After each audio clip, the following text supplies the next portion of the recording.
After more than 3 years of fighting and 2 years of government siege, Syrian rebels had to evacuate their last stronghold in the country's third largest city, deemed once as the capital of the revolution, now under full control of President Assad forces. This was an unprecedented deal, brokered and overseen by the Iranian ambassador in Syria with the help of the United Nations. Hundreds of rebels were allowed to leave the old city of Homs with their light arms to the areas controlled by the rebels in northern Homs. Those who agreed to lay down their arms were allowed to stay.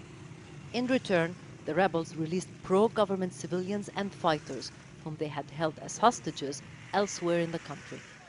The rebels will also allow aid to be delivered to Nubal and Az-Zahra Shia villages in Aleppo province that had been under siege by rebel forces. It was in Homs where the armed rebels started their fight against President Assad.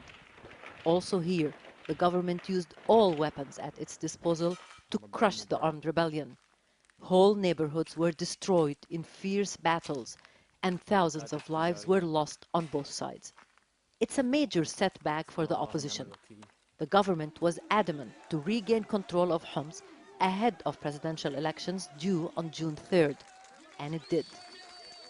For the Syrian opposition, it's not just the loss of a strategic city, but also a moral blow for fighters all over Syria. Some rebels are already vowing they will come back to Homs, but with the way the battles are going in the country, it doesn't seem they will be able to do so in the near future. Rula Amin, Al Jazeera, Beirut.